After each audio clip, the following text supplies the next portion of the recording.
¿Cómo aplicamos la ética en nuestra vida diaria? Es una pregunta seguramente que todos nos hacemos en algún momento o en muchos momentos. Y a veces, como le dije hace un momento, tenemos conflictos en el sentido de que a veces no sabemos cómo actuar. Queremos actuar de buena fe, pero no sabemos si actuamos de una manera causamos daño o si lo hacemos de otra causamos el daño. Entonces, en esos casos uno tiene que tomarse el tiempo, saber más sobre el asunto, tomar más conocimiento sobre las cosas y tomar su decisión en base a ese conocimiento. La ética personal. ¿Qué cosa es la ética personal? Es la decisión que uno toma para escoger la opción buena o otra opción de acuerdo a los valores y a la formación recibida. O sea, es todo ese acervo que tenemos nosotros en nuestro interior, que ha sido formado desde que antes que tuviéramos uso de razón, desde antes que camináramos. Eso lo hemos bebido desde nuestro hogar. El hogar, la familia, es el fundamento de los valores. Y posteriormente, con el transcurrir de nuestra vida, vamos acumulando valores en el barrio que hemos vivido, la familia, los amigos, los colegios, los clubes, etc. Eso van formando como si uno construyera una pared de ladrillos. Hay una parte fundamental que es la base de la pared, que eso viene a ser la formación que nos da nuestro hogar. Y de ahí sucesivamente se van apilando los ladrillos hilera por hilera, y es lo que forma a las finales nuestra conducta y nuestra característica principal.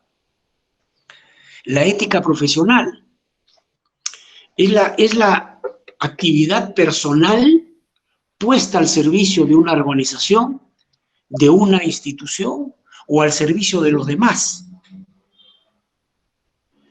a impulsos de nuestra propia vocación, que obviamente está alimentada por la formación y por los valores personales que tenemos, y dentro de la dignidad que corresponde a la persona humana. No se trata de hacer todo tipo de trabajo, hay trabajos que pueden afectar nuestra dignidad.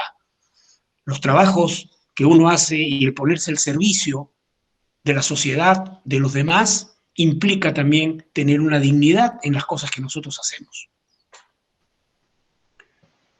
La ética profesional indica los valores principales, deberes, derechos, responsabilidades que tiene cada actividad profesional, teniendo en común, obviamente, algunos valores de la ética personal. La ética profesional viene a ser un conjunto de normas de carácter ético aplicados al desarrollo de la actividad que hacemos de forma específica. La ética profesional utiliza los valores universales del ser humano en su entorno laboral. Obviamente, cada organización establece su código de ética, que es aquello que pretende moldear la ética profesional en sus colaboradores. Cada organización tiene una ética diferente, tiene un código de ética diferente de acuerdo a qué valores quiere resaltar para sus colaboradores dentro de la organización. Ética, la siguiente, por favor. Ética en la escuela, o también llamada ética académica, que es la observancia de una serie de reglas y normas que involucran tanto a los docentes como a los educandos y a los padres de familia, inclusive aquellas escuelas que tienen asociaciones de padres de familia, de todas las instituciones educativas, sea en forma directa o indirecta, sobre todo a los padres de familia, esto viene en forma indirecta. ¿Cuál es la forma que podemos conocer sobre ética en la escuela? Por ejemplo, hay que respetar el trabajo de los profesores, respetar el trabajo de nuestros compañeros de estudio, no dedicarse a otras actividades durante clase, no sé, levantar la mano para pedir la palabra al profesor, escuchar y respetar las opiniones de los demás compañeros. No copiar, no plagiar trabajos, ni ensayos, ni exámenes, ni pasos escritos. Y cumplir los plazos para las tareas y los trabajos. Eso es parte de una ética en la escuela. Son las normas, los principios que se establecen, digamos, para un normal desenvolvimiento de la actividad educativa. La ética social es el complemento que necesitamos de la ética personal, que es fundamental y necesaria para nuestras actividades. Se ocupa de los principios morales de una vida en sociedad, de una colectividad. Vivimos en un mundo rodeado de otras personas y tenemos que vivir en armonía con esas personas. Esta ética social considera la responsabilidad del individuo con respecto a los demás y consigo mismo también, para poder vivir en armonía. ¿Cuántas veces hemos escuchado esta frase? El derecho de una persona termina cuando empieza el derecho de otro. Esta ética social se demuestra con respeto, tolerancia, honestidad, inclusión sin excluir, igualdad y evitando todo tipo de discriminación, por lo que sea, por el sexo de la persona, la opción sexual, su raza, su etnia, su credo religioso y otras cosas más. Tenemos que ser inclusivos y no excluyentes. La siguiente, por favor. La ética ciudadana. Podríamos confundirnos con la ética social, pero la ética ciudadana está aplicado a una ubicación específica, a un espacio específico. Es el comportamiento que se tiene que hacer de acuerdo a los cánones y costumbres de nuestra propia sociedad en que se vive, para así vivir en armonía y sentirnos miembros de ella y orgullosos de ser miembros de ella, y que nadie diste de otra persona y la perjudique con sus acciones. La ética medioambiental.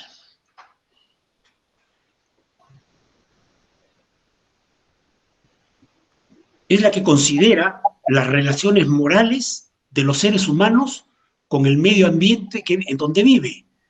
Incluye la estética de la naturaleza con un afán de preservación a largo plazo. Muchas veces no pensamos en el largo plazo y pensamos en el corto plazo y dejamos de lado a otros seres vivos como son los animales o la vegetación, las plantas, porque no tienen voz propia, porque no están amparados con una justicia humana, y sacrificamos nuestro futuro en aras de réditos a corto plazo. La economía, el mercado libre, la competitividad, a veces nos tapa los ojos y pensamos que estamos facultados tenemos la licencia para pasar por encima de todo con tal de ser competitivos.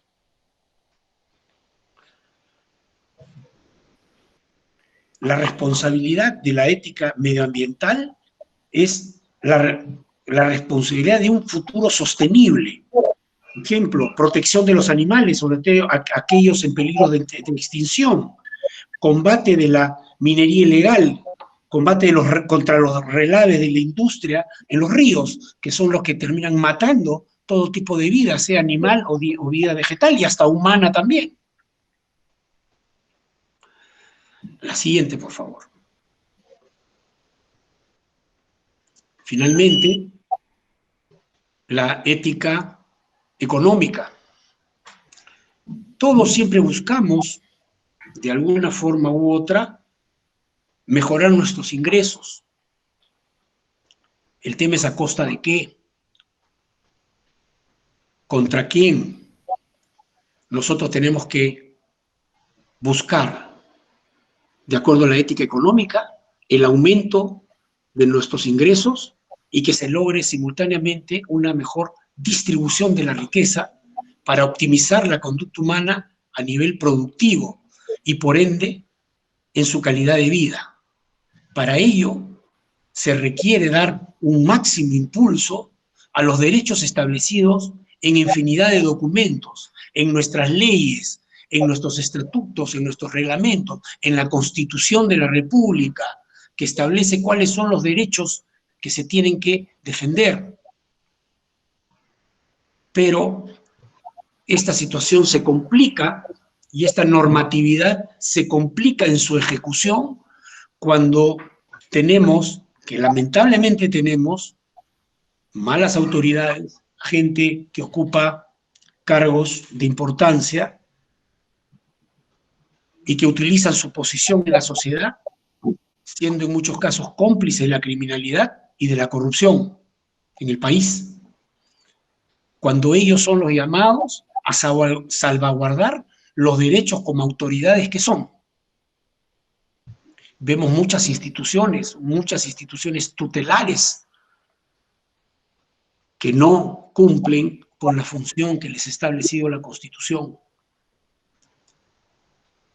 Acá necesitamos reducir las diferencias, las inequidades, reducir la pobreza y sensibilizarnos socialmente, porque tenemos que ser conscientes de que no hay una equidad económica en el país. Se habla de unas cifras a nivel mundial que el 2 o 3% de la población mundial es dueña del 95% de la riqueza. Yo no sé si esas cifras son exageradas, pero sí hay una desigualdad en los ingresos de toda la población en el planeta. La siguiente, por favor. Vamos a pasar a un segundo video. Aunque la señora Ética es muy seria, también les cuento que es muy bonita e importante. Imagínense, tiene su propio código, así como lo oyen. Se llama Código de Ética y de Buen Gobierno. ¿Qué les parece? Suena distinguido, ¿cierto? ¿Que para qué sirve? Nada más ni nada menos que para regular las actuaciones de todos los profesionales, para proteger a las organizaciones y a sus integrantes. ¿Qué tal? ¿Alguien le ayudó a la señora Ética a elaborar su código? ¡Claro! El gobierno nacional invitó a las entidades públicas y privadas a que establecieran unos mandatos de ley o condiciones propias, coherentes con los requerimientos y principios de cada una, pero con ideas comunes. Bueno, ¿y para qué sirven estos mandatos de ley o condiciones? Para fijar los estándares de comportamiento de las personas de una empresa u organización. ¡Claro! Sin fomentar la cultura de la obligación, sino más bien la autorregulación y la conciencia social. Busca convertir nuestro comportamiento diario de honestidad en una rutina, al actuar con actitud responsable. Bonito, ¿cierto? Y su principal objetivo es promover un comportamiento uniforme. Es decir, que debemos vestir iguales o actuar como robots. No, claro que no. Solo pretende que se practiquen las normas universales de convivencia que todo trabajador debe observar al ejercer sus funciones, como el respeto entre compañeros, actuar de manera responsable al tomar decisiones, tener siempre disponibilidad para escuchar recomendaciones, sugerencias u opiniones para trabajar mejor en equipo.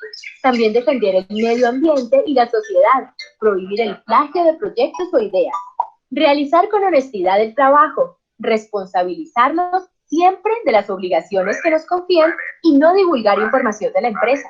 Hay además algunas normas de la señora Ética que pueden estar vinculadas con normas legales. Por ejemplo, ojo, la discriminación es un delito regulado por la ley. No se debe discriminar a ninguna persona por su raza, nacionalidad, sexo o religión. Muchas gracias por su código. Bueno,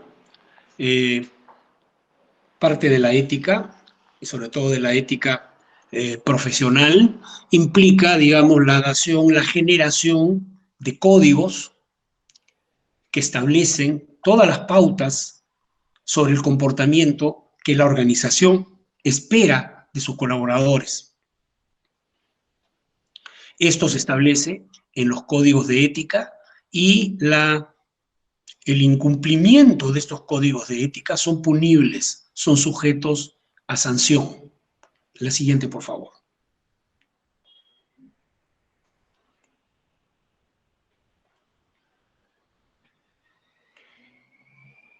La ética en la función pública, en lo que nos corresponde a nosotros, existe la ley 27815, que es el Código de Ética de la Función Pública aplicado a todo el aparato estatal y en forma especial, específica en el Ministerio de Agricultura, mediante la resolución 026 del 2009, el Código de Ética del MINAGRI, que es un derivado subsidiario de la ley anterior con cosas ya más específicas relacionadas a la actividad agropecuaria. ¿Cuál es el círculo o el circuito de la ética en la función pública? Aquí hay un rectángulo que falta, que son los valores. No es que no existan valores en el Ministerio de Agricultura, sino que están en revisión y no han podido ser aprobados, y ahora con este tema del aislamiento y el distanciamiento social, hemos tenido un bache más en poder aprobar, tener unos valores del Ministerio de Agricultura aprobados. Hay veces que los valores y los principios se confunden, y hay veces que se utilizan las mismas expresiones para hablar de principios y otros para hablar de valores. Entonces, había que diferenciarlos entre el valor y un principio.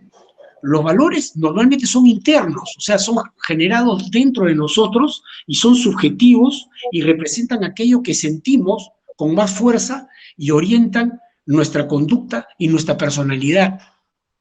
El principio, en cambio, es algo externo, que son leyes o disposiciones que generan a nosotros y nos controlan nuestros actos. Y es un tema que está ligado a la conciencia. Esto debo hacer, esto no debo hacer.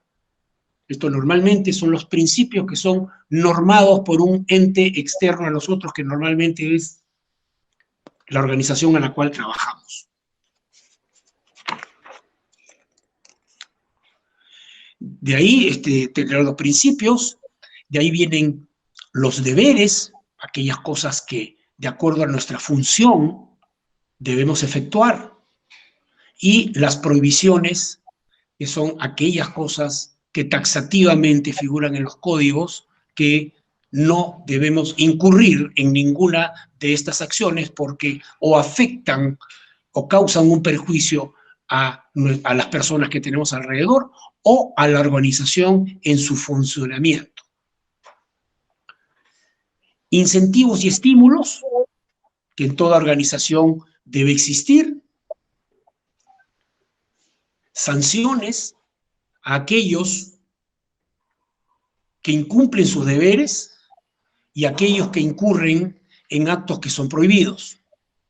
Y finalmente un sistema de denuncia, que es un sistema para poder señalar aquellos actos, aquellas personas que cometen actos impropios, actos tanto que figuren en las prohibiciones de los códigos de ética, como actos que nosotros consideremos que afectan el desenvolvimiento de la organización y perjudican a algunas personas. Hay que tener claro que cuando se cometen delitos, cuando se cometen abusos, acosos, y nosotros somos testigos de ello y no lo informamos, no lo señalamos, nos convertimos en cómplices. Nosotros quisiéramos también, si alguien comete algún tipo de abuso con nosotros, alguien nos ayude. Seamos solidarios en este tema y no tengamos vergüenza, no tengamos miedo, y denunciemos aquellos actos de conductas que no son propias para el Ministerio de Agricultura. La siguiente, por favor. Acá, a continuación se les va a pasar el último video que habla sobre la diferencia entre la honestidad y la integridad. Adelante con el video.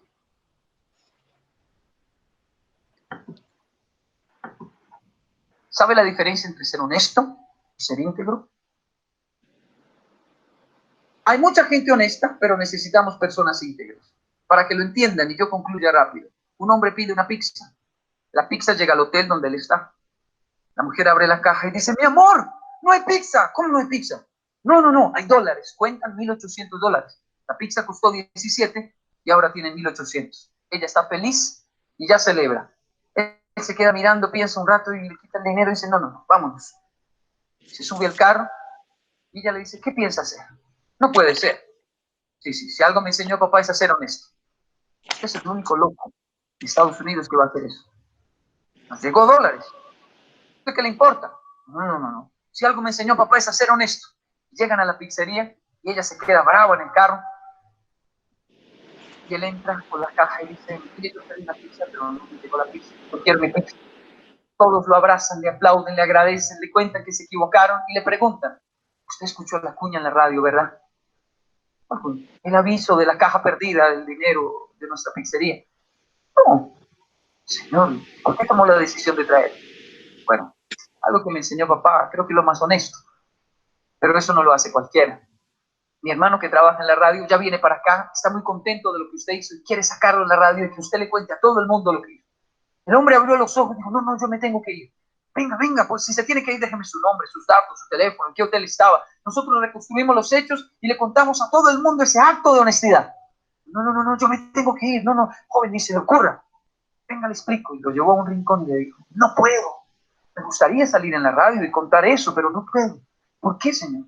Porque la mujer que está conmigo no es mi esposa. ¿Cómo voy a decir que estaba en un hotel, que pedí una pizza? No, joven, invéntese otro cuento, yo me tengo que ir. Y se fue. Hago una pregunta al auditorio. ¿Era un hombre honesto, sí o no? Claro, entregó la caja. Eso no lo hace cualquiera, solo los honestos. ¿Era un hombre íntegro, sí o no? Honestidad habla de lo que yo digo. Integridad habla de lo que yo pienso. Honestidad habla de lo que yo hago. Integridad habla de lo que yo siento. Honestidad habla de mi reputación. Integridad habla de lo que yo soy, aunque nadie me esté mirando. Yo puedo engañar a un policía de tránsito. Yo puedo engañar a un superior. Yo puedo engañar a un congresista. Yo puedo engañar al presidente. Yo puedo engañar a mi esposa. Pero hay alguien dentro de mí que yo jamás podré engañar. Y hay una generación que, me guste o no, le voy a transmitir mis principios y valores. Cuando un político en Japón tira un papel al suelo, lo destituye. ¿Cómo una persona que logra lanzar un papel al suelo va a decir que representa al país si no tiene sentido de pertenencia? Por favor, usted no sirve para eso. Honestidad habla de lo que yo hago. Integridad habla de lo que yo soy. Es el hombre que entra al parque de diversiones, cobra las cuentas y después de una dice, no, el último ya pasó la edad, paga más. Señor, tan honesto usted, si usted no me dice, no me doy cuenta. Usted no se da cuenta, dice, pero mis hijos sí. ¿De qué me sirve engañar a una taquillera? ¿De qué me sirve engañar a un montón de personas? Si mi siguiente generación se está dando cuenta de las cosas que yo estoy haciendo. Puedo intentar enseñarle principios a mis hijos. El niño no aprende lo que yo hablo. Eso solo lo entiende, pero aprende lo que yo soy. Kenji David, no diga mentiras. Kenji David, mire papá, nunca diga mentiras. Sí, papá. Mentir es malo. Sí, papá. Diga conmigo, mentir es malo, hermano. Toca el teléfono, atiende, diga que usted. Él va a entender, pero va a emular lo que yo jamás, nunca, jamás vaya a fumar, eso le pudre los pulmones, como ya tengo el mío. Necesitamos vínculos. Yo me siento muy honrado de estar frente a jóvenes que más que hablar bien, y aprenderse todos los términos para poder estar aquí, son íntegros, buscan integridad. La integridad sí vale la pena. Tal vez no a corto plazo, pero a largo plazo yo le aseguro que es lo mejor que hay. Bueno, acá como un aporte adicional a este video, es importante incidir en que la honradez no solamente es económica. La fidelidad es una manera de ser honrado. ¿Cómo podemos confiar, cómo podemos pensar que una persona es honrada si traiciona a la persona que supuestamente más quiere? Una persona infiel es una persona no confiable, es una persona que no es honrada. Eso tenemos que tener perfectamente claro, y también que tenemos que ser conscientes, sobre todo con nuestros hijos, con nuestros nietos, sobre nuestra conducta, porque eso es lo que va a servirles de ejemplo. Nosotros podemos hablar muchas cosas, a las finales el ejemplo es el que queda grabado en fuego en las mentes de las personas. La siguiente, por favor.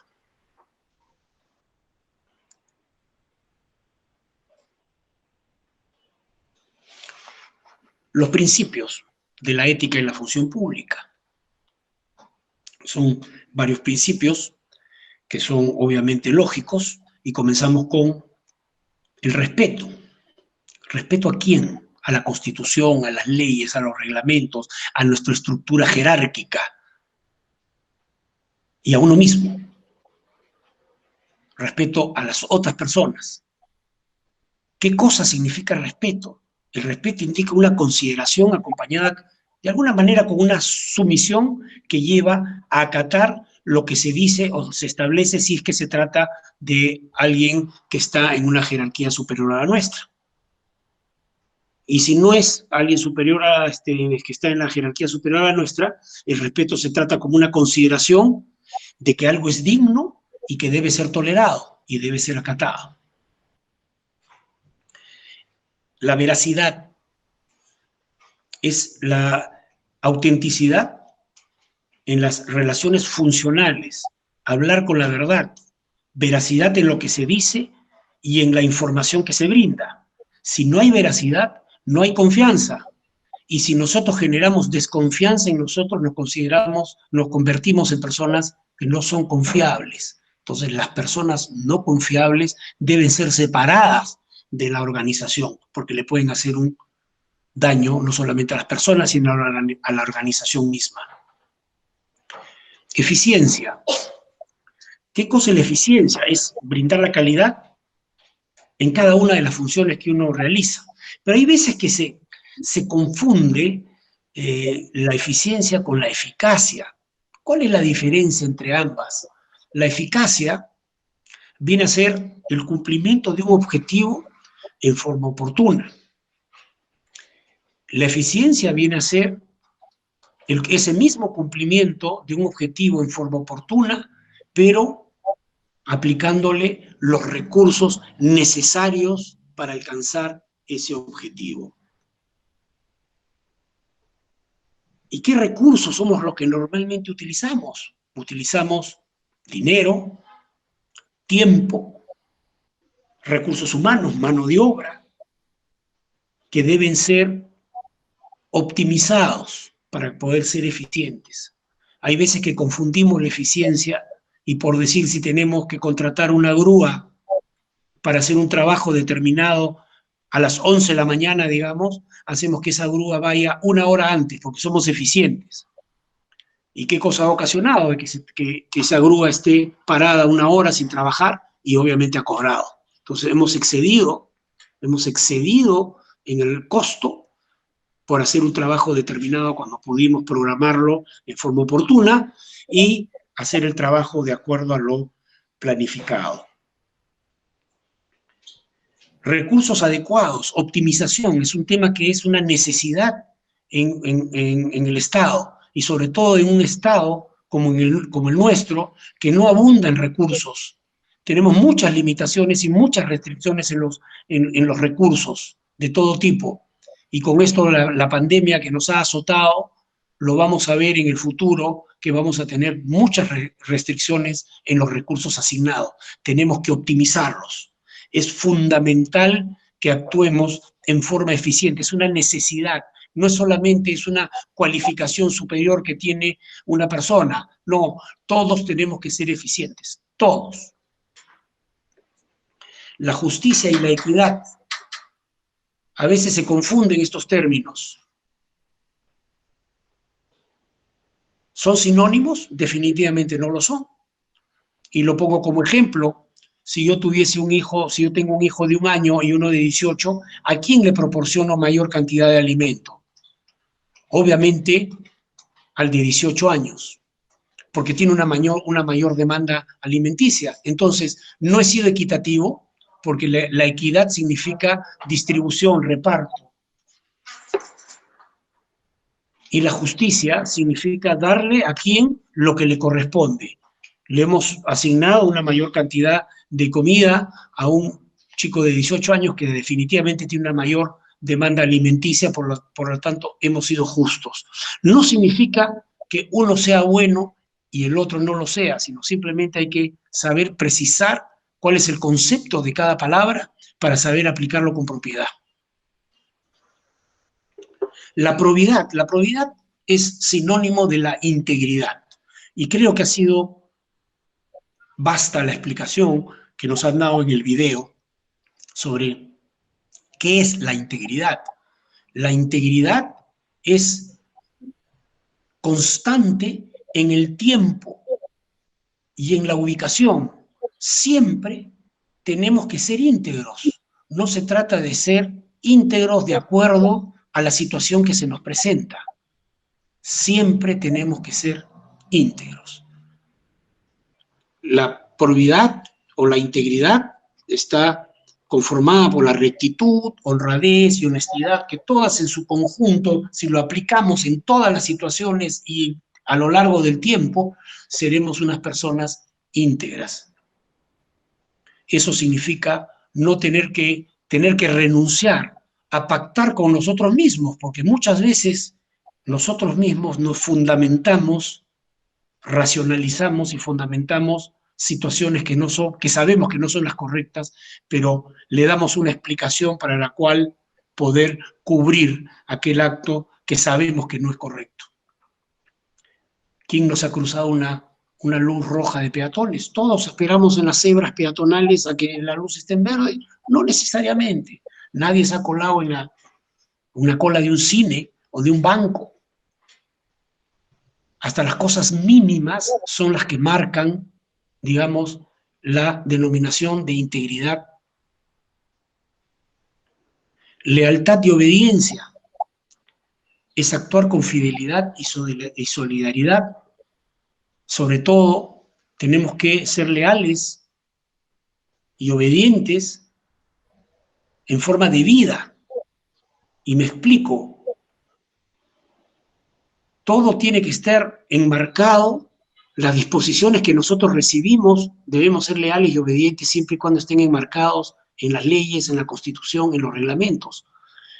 No podemos nosotros, no estamos obligados a cumplir disposiciones que no se enmarcan o que vulneran alguna ley, vulneran la Constitución, vulneran el orden constitucional. No tenemos por qué acatar eso, no tenemos por qué ser leales y obedientes a quienes vulneran las leyes, los reglamentos y la Constitución.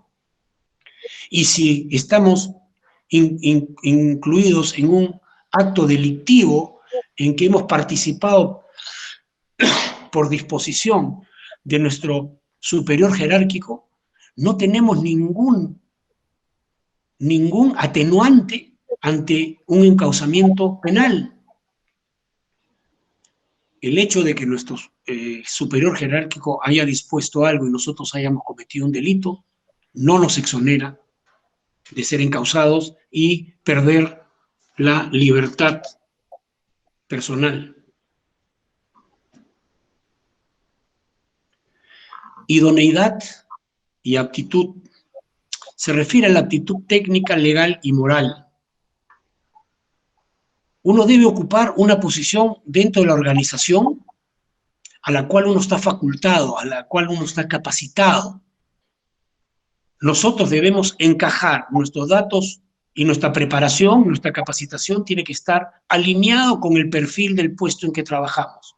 No debemos pretender acceder, así las remuneraciones no sean atractivas, a posiciones en las cuales no estamos capacitados, no estamos facultados y no cumplimos el perfil. Es más, un funcionario que designe a una persona en un puesto determinado que no cumpla el perfil es sujeto a ser encausado por nombramiento ilegal a un cargo. Finalmente, lealtad al Estado de Derecho.